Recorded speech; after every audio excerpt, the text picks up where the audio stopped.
Hello everybody, Sifd again, and today a big patch dropped in Storybook Brawl. So I decided to go through the patch notes and also express my opinions. And yeah, let's get to it. Patch 61.1. Welcome to patch 61.1. So 2 new hero skins, 2 brand new heroes, 2 brand new characters, many balance changes, bug fixes, huzzah. Very nice, very nice. Let's see what we get. New hero skins.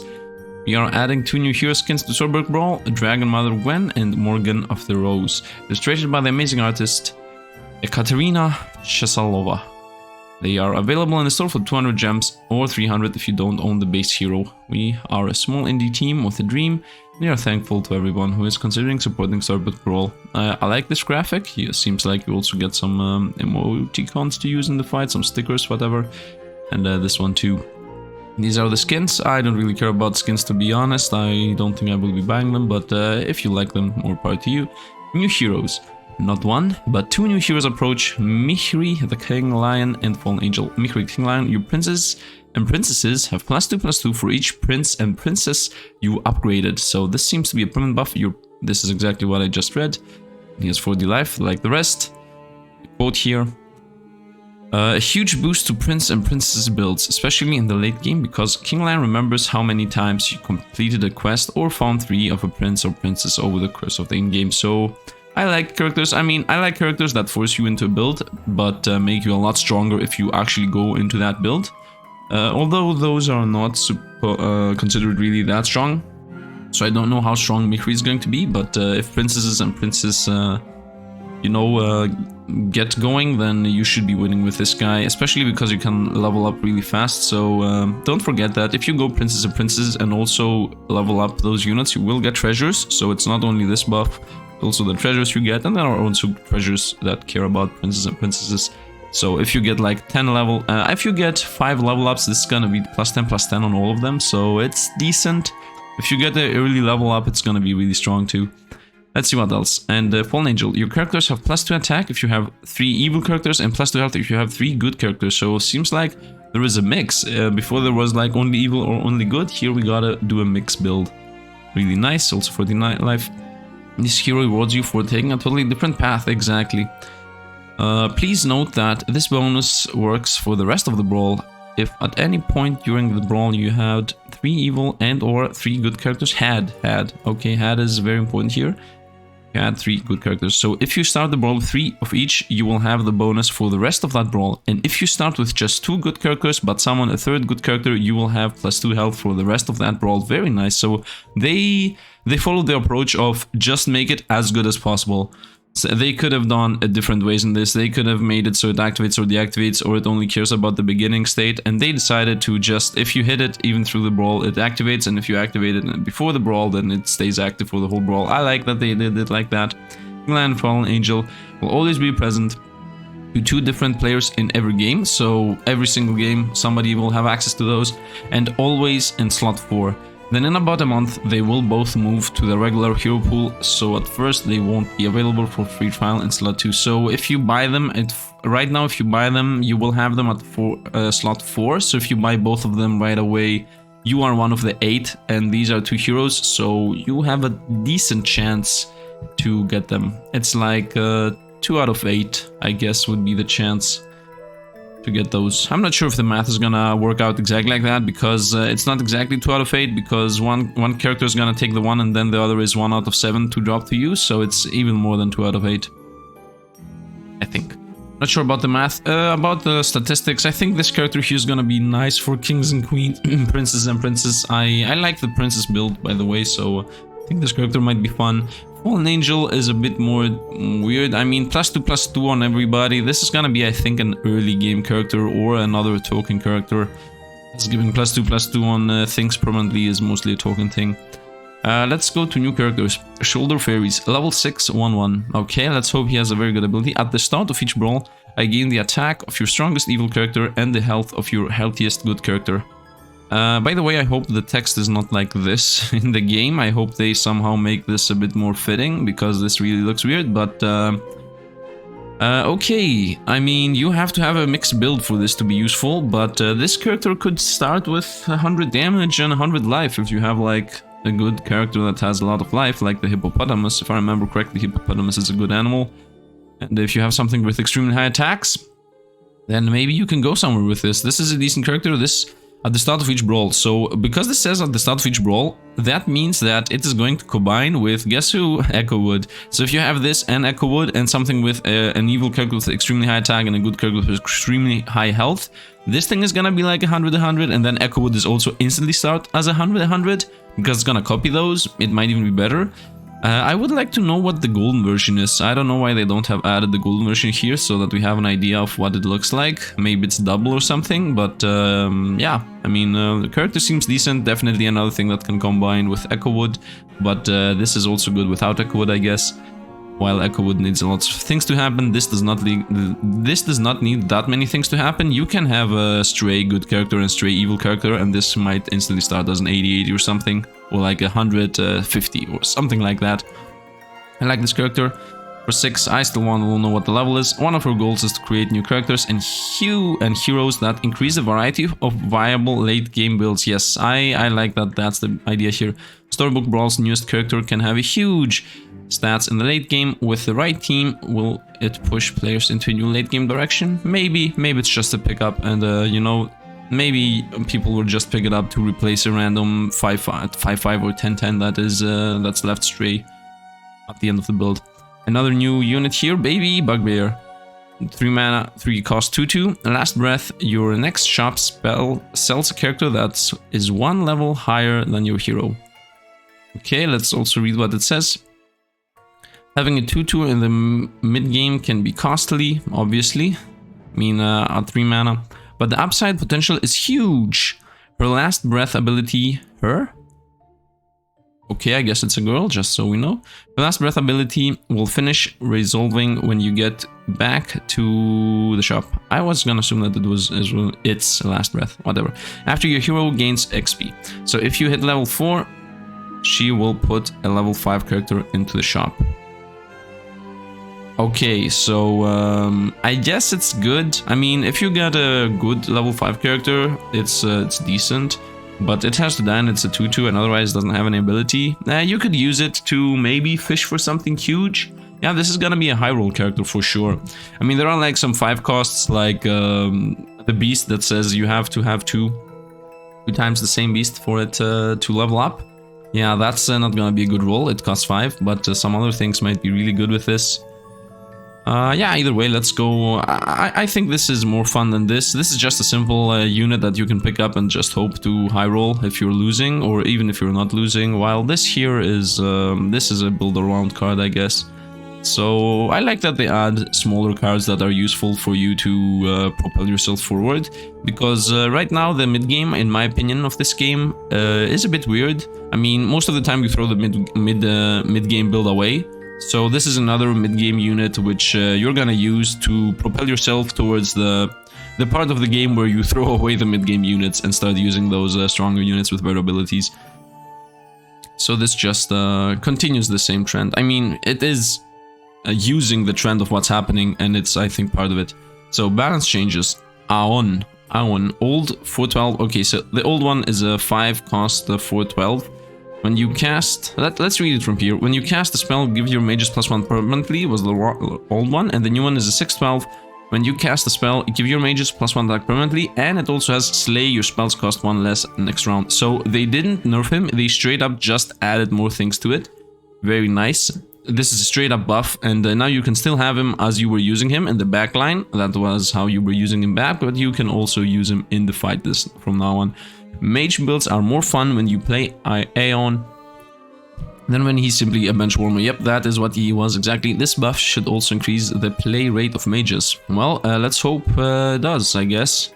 If mages can fight against dwarfs and Echo Wood, maybe, or trans. The end. Old one was 3 cost, level 3, and now it's level 4. So you have to be level 4 to just to acquire this and find this. The end was causing issues with too much life regen in Peter Pan builds. Okay, got it. So this is just a change so that Peter Pan doesn't find it. Using Merlin's hat and Crystal Ball, this will keep it out of Peter's hands while keeping the card itself the same. Yeah, I mean, it's gonna make it slower for other builds to level up too, because I'm pretty sure other people were using this to level up too, but it is what it is. Wild Growth, I wanted to do a build on this, but we hadn't gotten the time. Wild Growth was a 2 cost, now it's a 4 cost. When you look at Treant in the shop, permanently double its health next round, so this got the change to become a level 4 treasure. That means that you can find it with Cat though.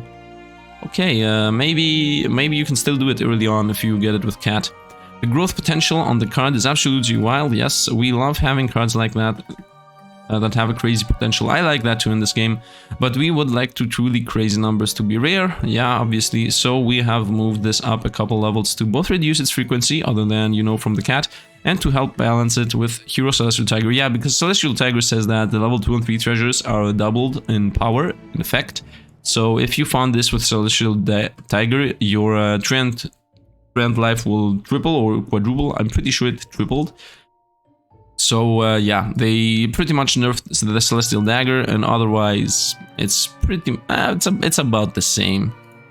Even if you got this thing early, you would not lock the shop down for Treants, so at least not at 2 cost. So at 4 cost, it might even come in at the right exact moment that you wanted to. Still, you can get it from the cat. Vampire, old one is 4/4 slay plus 4 health. Man, we are going from units to treasures to spells to units again. Old 4/4 slay plus 4 help this brawl. Yep, and new one 3/4. Okay, worse. Slay 1 +1 permanently. Okay, so now it's a normal slay unit which you can bring to the late end game. By the way, I want to see the golden versions too, but it's gonna be a 2/2. Vampire's solo ability wasn't great, and often didn't do anything. Slay was triggered. Chupacabra was more than happy to trade its ability to Pain Fire. Yeah, exactly. The Chupacabra had that ability. Let's go on to the next one. Old Slay +1/+2 permanently. Yep, this was the one you would scale. New Slay, give the characters behind me +1/+1 permanently. Okay, this Slay give your characters behind me +1/+1 permanently with 7 attack. This character can easily get the Slay off, and if you're a Slay build, you're gonna have that range unit that says whenever you kill a Slayed, whenever you slay a unit, it gets +1/+1. So with this, it will get +2/+2. I mean, I'm not sure if a 4 cost 7/5 is gonna cut it, because now it can't buff itself, but I guess we're going to see. I mean, this guy got buffed and I like him. Now you can pick it up really early and start stacking him. This, not so much. This might be a mid-game unit you will buy, level up your backline ranged units, and then throw it out. That's most likely what's gonna happen. Toil and Trouble, let's go back to spells. 3/2 from 3 mana to 2 mana, that's the change here. So yeah, I mean, I was using this already, so we got buffed pretty much. I'm assuming this wasn't a good enough spell back then. Merlin's Test +3/+3 to +4/+4, so give a character +4/+4 this brawl. If you win, this bonus permanent. Very nice. I like buffing overall. I like that they add buffs in this game. I mean, most of the time this is a mid-game item, otherwise late game you're just gonna, you know, buy spells that actually win you the fight and not buff your units. Also +4/+4 should give you a win at the 3rd round at least. Enjoy these buffs. Yeah, low pick rate buffs, got it. Ruby Slippers, cut. So it's out. When you lose a brawl, you gain 2 health. This is out. Yeah, I mean, it was a pretty boring treasure and it was just drawing out the matches. Although this could help you get to the late game to maybe get your build rolling, but nah. Overlap of this card's design and Ring of Regeneration, so it seems like there is another item. Made us want to cut one and open the slot for better, more interesting designs in the future, so let's hope we get another awesome treasure in the future. Princess Wight, back to units we go. From 4 to 3 and from 2/8 to 1/3, but actually there is no but, they just made her lower and made the stats a lot less. Our goal is to give players some more reason to have Princess Wight lead their late game dwarf teams. Having her available earlier will help completing her quest sooner and get to larger late game stats. By the way, I like the change here because this character is a scaling dwarf character, and as I said before, the late game was not really a problem in this game. The problem in this game is the mid game, where you have no idea what you want to do. I mean, a lot of things that are strong, that have key build around cards at 4 cost or 5 cost, have nothing at 2 or 3, so a lot of times you're like, okay, I might go dwarfs, but I will know that after I'll hit level 4 and pick up, you know, some useful dwarfs. Even Doubly, the best dwarf in my opinion, is a 3 cost dwarf, but you cannot pick him up on his own. I mean, you can, but you don't know what will happen. So now we got Princess Wight to build around here earlier. I like this change. Also, if you just if one dwarf dies, she's a 2-4, and then after that, she's pretty decent. I mean, a 1-3 is not really that good, but a 2-4 is decent. Not good, but decent. Then after 3 or 4 dwarfs die, you should be good to go. Also, there is like Tweedledee and Tweedledum at the same cost, so you can definitely really quickly scale her up. Prince Arthur, from 4 cost to 3 cost. He lost some stats, but who cares? That was not his purpose. The thing stays the same, so very nice. We got another very good thing for 3 cost. As you can see, they were pushing builds into normal cost, so now you can definitely build around Princess and Princess by having Arthur earlier. Even if he doesn't do anything, by picking him up earlier, you can have a random, you know, 2 cost or a 3 cost princess with a quest already completed, and then he will be scaling fast. That's a big change, exactly. As always, we'll have having a healthy variety of viable target, late game comps. This change should help us more Princess build into the late game. Yep, exactly. This is also other than setting you up for the late game build, it's also giving you the late game build. So normally you would have some Princes and Princesses being already upgraded and at 3 cost, and then you were like, what do I do with them? I'm throwing them away to get some other units. And if you get Prince Arthur, you could do the change. Now, the moment you get level 3, you just pick him up and start your run. Because when you have Princes and Princesses that have a quest, you know they're gonna level up. So picking up Princess Arthur, even if you don't have leveled up the units yet, is good because you're gonna set up yourself just to make sure that you're gonna get that scaling going. Maybe not this turn, but the next turn or the turn after that. I mean, if it takes you too much time, you're gonna lose the game most likely. But imagine if Prince Arthur was good at 4, now he's at 3, so he's even better. Let's see, the Nutcracker, from quest needing from 5 to 4. Okay, I mean, I got this this quest done a lot of times really quickly at 5 times, so at 4 it's even better, so they just buffed this. Seems like they're buffing Princes and Princesses, and we found it is actually a good animal, like I said before. Another prince here. Oh, it's not a princess. For some reason, I'm always thinking she's a princess, but seems like the unit is the front line. I thought it was the mermaid in the back.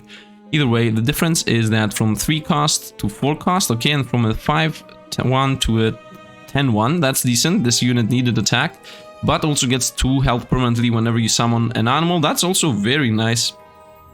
The problem with this unit, in my opinion, was that at 3 cost, you were losing the first fights because it was a 5-1, and then it was really slow to gain health. I mean, you had to buy units or you had to already have animals that spawn animals, while now at 4 cost, first of all, by gaining 2 health permanently, you will scale it really faster.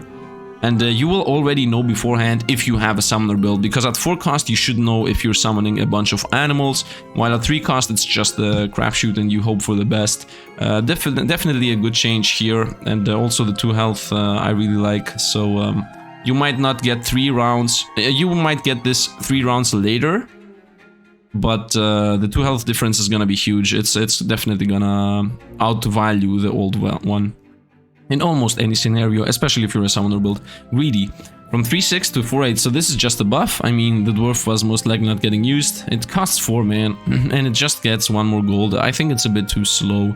I think it should become something like 3 mana, 1-8, or something like that, because he's supposed to be greedy. So, you know, he should not really be offensive that much. He should mostly be, I will survive damage, or make him like a 1-10. 3 cost 1-10.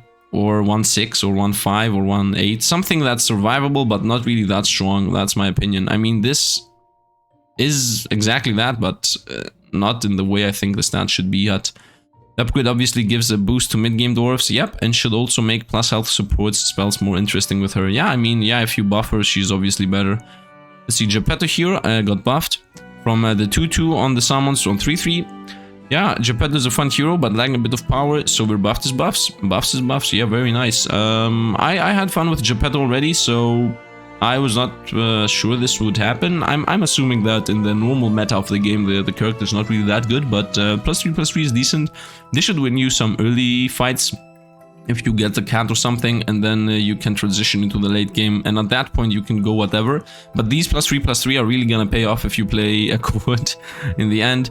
So yeah, overall, a very nice change here. Dracula Saber, old to attack. By the way, when I say nice change, I mean that I like the buffs. I don't mean that it's a wise decision or something. I just say that I like the changes. I like getting a power creep, although overall power creep is not a good thing to do, but this game is already going overboard with what is happening at the late game, so I might as well push more into it. And I'm assuming those are happening because he's not considered a good character. Dracula Saber. If he is considered a good character, then I wouldn't really know yet. Dracula Saber. Old +2 attack, new +2/+1. So this is an item. We're going all over the place. Here's a unit, here's a hero, here's an item. Okay, treasure. When the old one was when an enemy character dies +2 attack this brawl. Now it is when an enemy character dies, give your characters +2/+1 this brawl. So this is a lot better. The change is huge. Because this one life can definitely help out, and this, as I said like before, this is another thing that's gonna help out. Echo would be even stronger, very nice. So yeah, there's that. Still I like the buff. Corrupted Herdwood. Old, your trends are evil and have +3 attack. The new one, your animals and trends are evil, but they have +1 attack. I mean, I guess, yeah. It's I didn't pick this up really. This at least now it has more utility. You can use it easily, more easily. So I guess might as well go for it. Yeah, I mean low level treasures are pretty much whatever happens happens. The card is changing back to the power it had in closed alpha. Okay, didn't know it. We missed the interesting unique builds that enable for animals and train teams. I mean the becoming evil part is the best part here because there are some because pets are good with evil things, like Queen of Hearts, which says +2/+2 or +3/+3 whenever an evil character dies, and pets are summoning more summons, and then she will scale like huge. Let's go on. Bad Moon. Old +1/+1, new +1/+2. So another buff. When one of your characters triggers a slay ability, give it +1/+2 permanently. Okay, more buff to slay units. So seems like buffing slay units is a trend here. Makes sense to me because most of the time slay units were not really being winning in the end because yeah, you know, most of the time when the enemy has like an echo wood of 200, you gaining +1/+1 on slay permanently doesn't really matter. When your units start at 50-50 because you got a bunch of slay triggers, and the enemy's units might start at 20-20, but after the first round they're like at 300, you're gonna have a problem. So nice buff here. Gilded Harp Cut. No! Level 2 and 3 characters in your shop are upgraded. No, my triplies! This is definitely a hit for the dwarf builds. Let's go see Gilded Harp, the reasoning. Gilded Harp is way to deal huge damage very early. Okay, frustrating to play against. The risk is that this card is also much higher with Prince Arthur. Change, yeah, okay, I agree to this. I agree, this is going to be broken with Arthur being golden instantly, so makes sense. Yeah, they had to remove it. I did never think about this part here, dealing huge damage early game when you were winning, because your units were golden, and in this game golden units do more damage when you win. But yeah, I mean, I didn't like that they removed it. I liked my triply, you know, exploiting the game and picking up level 3 triplies instantly. You know, upgraded triplies, but yeah, it's a change that makes sense, especially this part. Coin of Charon from 3/3 to 4/4. Nice change. I mean, I was using this, but most of the time I was using cache if possible. Coin of Charon had some room in terms of power, and this also differentiates it from the hidden cache. Yeah, makes sense. Yeah, makes sense. I still like this, and each brawl gives your first character that dies. You can force this to a unit. You can like make it so that the first unit is always something you want to get buffed. I mean, the enemy might attack first and kill something, but if the enemy attacks first and kills something, then that means the buff is going to something that was dying. So overall, this is good. Bug fixes. Secret stash now triggers at the end of the brawl before you take damage. Okay, gloves of thieving and kidnapping put characters in the shop. I will let's see, is there something here that's important? Treasure from card no longer exists. Treasure choice now correctly gets a bonus. Fixed. Poison apple now takes damage round. Okay, Helm of the Ugly Ghost thing takes. Buff effect. Proves infinite loop detection. Okay, they're nice, good to know. When Medusa attacks one of its allies, the statue no longer keeps attack and health bonuses. Why though? So that Medusa doesn't... So that your Medusa kills your units better than it does the enemies? I don't know. And the character swallowed, or was it the bug? I guess it was a bug.